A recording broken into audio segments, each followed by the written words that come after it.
عمران خان نے financial Times کے interview میں بیرونی سازش کی اپنی تھیوری کو خود ہی مسترد کر دیا۔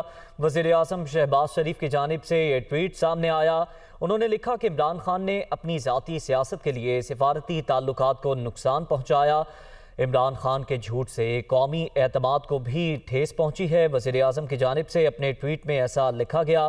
ان کا کہنا تھا کہ عمران خان نے فائنینشل ٹائمز کو انٹرویو میں بیرونی سازش کی اپنی تھیوری کو خود ہی مسترد کر دیا۔ وزیر اعظم شہباز شریف نے اس سے متعلق سماجی رابطے کی ویب سائٹ ٹویٹر پر یہ ٹویٹ کیا، جس میں انہوں نے لکھا کہ عمران خان نے اپنی ذاتی سیاست کے لیے سفارتی تعلقات کو نقصان پہنچایا ہے، جبکہ وزیر اعظم شہباز شریف کی جانب سے یہ مزید کہا گیا کہ عمران خان کے جھوٹ سے قومی اعتماد کو بھی ٹھیس پہنچی ہے۔ آپ کو بتائیں کہ سابق وزیر اعظم عمران خان نے فائنینشل ٹائمز کو انٹرویو دیا ہے، جس سے متعلق شہباز شریف نے اپنے ٹویٹر بیان میں یہ رد عمل دیا کہ عمران خان نے فائنینشل ٹائمز کو انٹرویو میں بیرونی سازش کی اپنی تھیوری کو خود ہی مسترد کر دیا ہے۔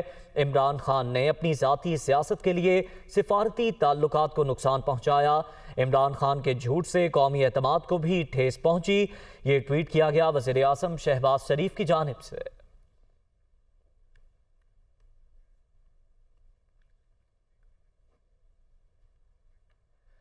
وزیر داخلہ یہ کہتے ہیں کہ آرمی چیف کی ایکسٹینشن پر ماضی میں ہونے والی قانون سازی ختم ہونی چاہیے۔ ایکسٹینشن کا معاملہ ہر آرمی چیف کو ڈسٹرب رکھے گا۔ آرمی چیف کی تعیناتی سے متعلق فیصلہ وزیر اعظم کریں گے۔ وزیر داخلہ رانا ثناءاللہ کی جانب سے یہ کہا گیا کہ آرمی چیف کی تعیناتی پر چند دنوں میں فیصلہ سامنے آ جائے گا۔ 3 یا 4 سینئر لوگوں میں سے کسی کی سیاسی بندے سے ملاقات نہیں ہوئی ہے۔ آرمی چیف کی ایکسٹینشن پر ماضی میں ہونے والی قانون سازی ختم ہونی چاہیے، یہ کہا گیا وزیر داخلہ کی جانب سے۔ ان کا کہنا تھا کہ ایکسٹینشن کا معاملہ ہر آرمی چیف کو ڈسٹرب رکھے گا۔ آرمی چیف کی تعیناتی سے متعلق فیصلہ وزیر اعظم کریں گے۔ آرمی چیف کی تعیناتی پر چند دنوں میں فیصلہ سامنے آ جائے گا۔ 3 یا 4 سینئر لوگوں میں سے کسی کی سیاسی بندے سے ملاقات نہیں ہوئی ہے۔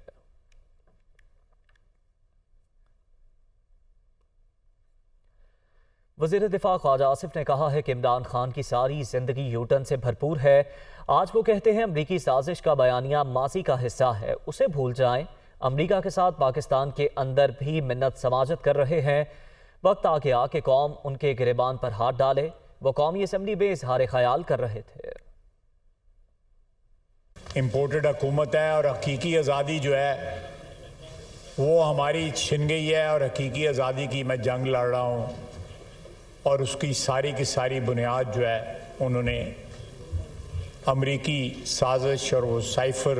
کل فرائیڈے ٹائمز کو انہوں نے انٹرویو دیتے ہوئے کہا کہ یہ سب کچھ ختم ہو گیا ہے اور میں اس کو کہیں پیچھے چھوڑا، یعنی کہ سارے کا سارا جو ہے ان کی ساری سیاسی زندگی عمران خان کی جو ہے وہ یو ٹرن سے بھرپور ہے۔ اب وقت آیا ہے کہ تمہارے اس جھوٹ کی وجہ سے تمہارے گریبان کے اوپر ہاتھ پڑنا چاہیے، اس قوم کا بھی، اور جو عزت اور وقار جس کے ساتھ تم کھیلے اس ہاؤس کے، اس کا بھی تم اس کی بھی قیمت ادا کرو۔ اس طرح نہیں ایک برطانوی اخبار کو انٹرویو دے کے آپ اپنی جان چھڑا لو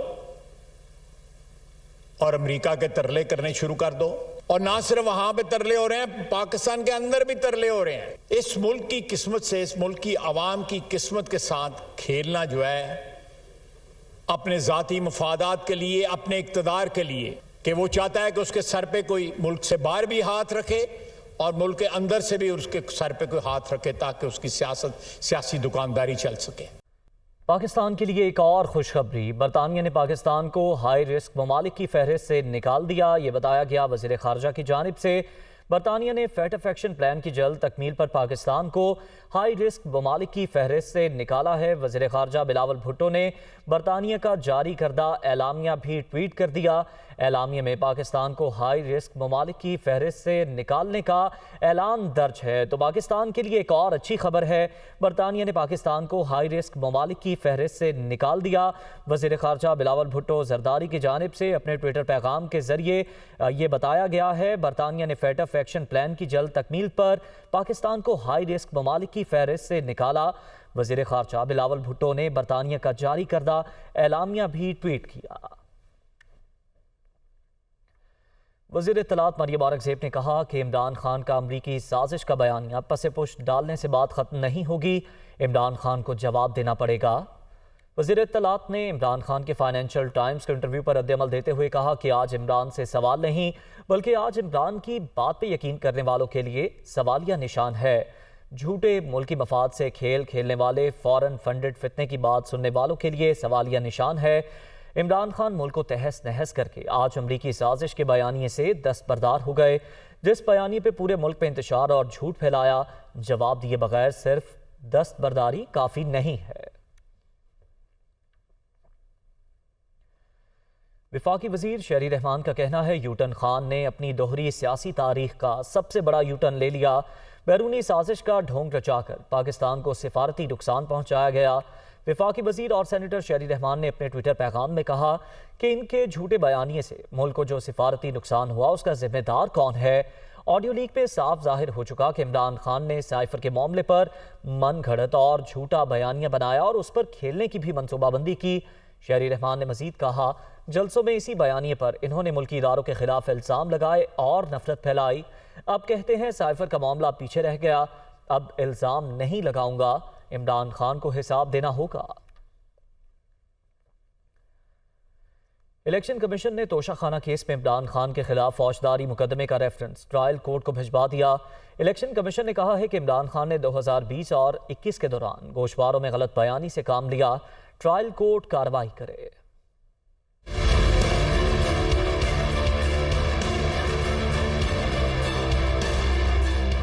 توشہ خانہ کیس میں اہم پیش رفت، الیکشن کمیشن نے عمران خان کے خلاف فوجداری مقدمے کا ریفرنس ٹرائل کورٹ کو بھجوا دیا۔ گوشواروں میں غلط بیانی پر پی ٹی آئی چیئرمین کے خلاف کارروائی کا مطالبہ۔ ریفرنس الیکشن ایکٹ کے سیکشن 167، 174، 137، 190 کے تحت ڈسٹرکٹ سیشن جج اسلام آباد کو بھجوایا گیا ہے۔ الیکشن کمیشن کا کہنا ہے کہ ٹرائل کورٹ عمران خان کے خلاف کرپٹ پریکٹسز کا مقدمہ چلائے کیونکہ عمران خان نے الیکشن کمیشن میں 2020 اور 2021 کے دوران گوشواروں میں جان بوجھ کر غلط بیانی سے کام لیا۔ گوشواروں میں غلط بیانی کرپٹ پریکٹس کے زمرے میں آتی ہے۔ ریفرنس میں عمران خان کی جانب سے توشہ خانہ سے حاصل کیے گئے تحائف کی تفصیلات بھی شامل کی گئی ہیں۔ مشیر داخلہ اور اطلاعات پنجاب عمر سرفراز چیمہ کا کہنا ہے کرپٹ مافیا کو NRO دے کر آئین اور قانون کی دھجیاں بکھیر دی گئیں۔ امپورٹڈ مافیا نے 1100 ارب معاف کرانے کے ساتھ ملکی سلامتی کا سودا کر لیا۔ اپنے بیان میں عمر سرفراز چیمہ کا کہنا تھا NRO کے ذریعے شہباز زرداری مافیا موج مستیاں کر رہا ہے، عوام کا بھرکس نکل چکا، اب ملکی فیصلے بند کمروں میں نہیں بلکہ عوامی طاقت کرے گی۔ عمر سرفراز چیمہ نے مزید کہا عمران خان ملک و قوم کے حقوق کی جنگ لڑ رہا ہے، امپورٹڈ حکومت آخری سانسیں لے رہی ہے، ان کی سیاست ہمیشہ ہمیشہ کے لیے دفن ہو گئی ہے۔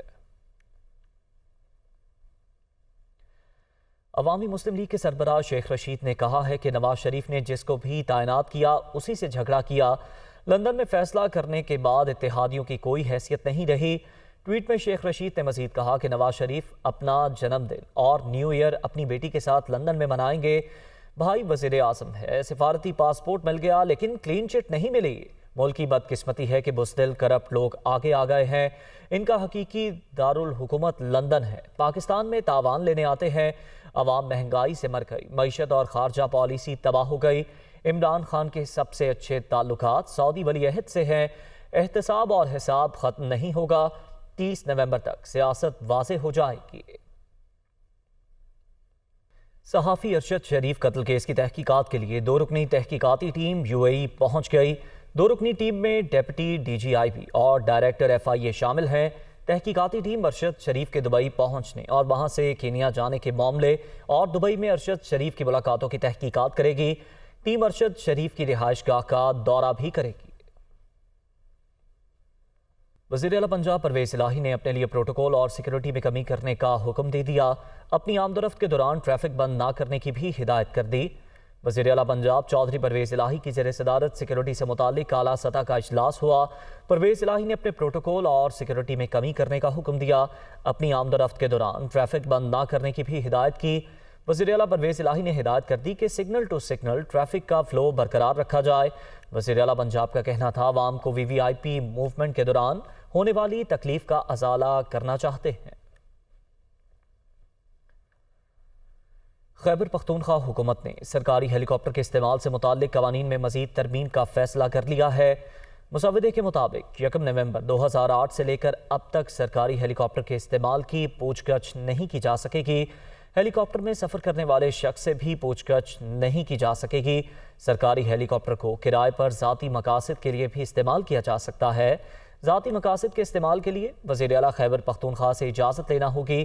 سرکاری ہیلی کاپٹر اب وزیر اعلیٰ کے علاوہ وزیر، مشیر، معاون خصوصی یا سرکاری اہلکار بھی استعمال کر سکتا ہے۔ مسودے کی باقاعدہ منظوری کابینہ سے لی جا چکی ہے۔ مسلم لیگ نون کے رہنما عطا تارڑ کا کہنا ہے کہ عمران خان FIR پرویز الہی پر درج کروائیں۔ وزیر اعلیٰ پنجاب کی ذمہ داری تھی کہ وہ سیکیورٹی فراہم کرتے۔ ہو سکتا ہے وزیر آباد کے واقعے میں پرویز الہی کا ہاتھ ہو۔ انہوں نے مونس الہی پر بھی الزامات عائد کیے۔ وہ گجرانوالہ میں میڈیا سے گفتگو کر رہے تھے۔ پرچہ پرویز الہی پہ دیں، یہ اقدام قتل کا پرچہ اس پہ بنتا ہے جس کی ایک حکومت ہے، جس نے سیکیورٹی پرووائڈ نہیں کی، جس نے 4 لوگوں کے شہید لاہور میں صدف شہید ہوئی، ہماری ادھر راہ والی کا لڑکا بیچارہ شہید ہوا، 2 اور لوگ شہید ہوئے ہیں۔ سیکیورٹی پنجاب گورنمنٹ کی ذمہ داری تھی۔ یہ جو وزیر اعلیٰ صاحب بیٹھے جن کا بیٹا ہر ٹھیکے میں 50% لے رہا ہے، مسٹر 50%، جہاں پہ گجرات کا ڈویژنل ہیڈ کوارٹر بنایا ہے، اس کے ارد گرد 200 کنال زمین لے لی ہے کہ وہاں پہ زمین اونے پونے لی، ڈویژنل ہیڈ کوارٹر بنایا کنجا میں، اور زمین کی قیمت آسمان پہ چلی گئی تو بیچ دی۔ ہر چیز میں اس کی پرسنٹیج ہے، اور پرویز الہی صاحب نے، ہو سکتا ہے کہ وزیر آباد کے واقعے میں پرویز الہی صاحب کا ہاتھ ہو، سیاسی فائدہ حاصل کرنے کے لیے، اپنی حکومت کو یہاں پہ تقویت دینے کے لیے۔ تو میں یہ سمجھتا ہوں کہ یہ جھوٹے مقدمے ہو رہے ہیں، یہ ہم نے پہلے بھی فیس کیے ہیں، ہمارے گھروں پہ ریڈ ہوئے ہیں، ہم نے عدالتوں میں بھی پیشیاں بھگتی ہیں، بیل بھی کرائی ہے، ساری چیزیں بھگتی ہیں۔ PTI کی رہنما یاسمین راشد نے کہا ہے کہ رانا ثناء اللہ نے لانگ مارچ دل پر لے لیا۔ وفاقی وزیر داخلہ کو 3-4 سٹنٹ پڑ گئے ہیں۔ ہم راولپنڈی کے جتنے قریب ہوتے جائیں گے لوگوں کی تکلیفیں بڑھتی جائیں گی۔ وہ منڈی بہاؤدین میں مارچ کے شرکاء سے خطاب کر رہی تھیں۔ آج کل ثناء اللہ نے ہمارا اس لانگ مارچ کو اپنے دل پہ لگا لیا ہے۔ آج کل اس نے آپ ساروں کا جوش و خروش اپنے دل پہ لے لیا ہے۔ ابھی تک اطلاع کے مطابق 3-4 سٹینٹ ہی پڑے ہیں۔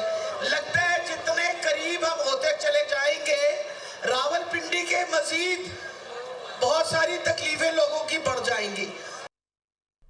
بات کریں گے پاکستان کے سوئٹزرلینڈ کی۔ سوات کے میدانی علاقوں میں بارش جبکہ بالائی علاقوں میں برف باری کا سلسلہ جاری ہے۔ مالم جبہ میں موسم سرما کی پہلی برف باری نے وادی کے حسن کو 4 چاند لگا دیے۔ سوات میں گزشتہ رات سے بارش اور برف باری کا نیا سلسلہ جاری ہے۔ منگورا، بریکوٹ، کبل، خوارزہ خیلہ اور مٹھہ میں بارش جبکہ سوات کے سیاحتی علاقے مالم جبہ میں موسم سرما کی پہلی برف باری ہوئی۔ کالام، مہوڈنڈ، گبین جبہ اور دیگر بالائی اور سیاحتی مقامات پر بھی برف باری کا سلسلہ جاری ہے۔ برف باری سے لطف اندوز ہونے کے لیے سیاحوں کی بڑی تعداد مالم جبہ اور کالام پہنچ گئی۔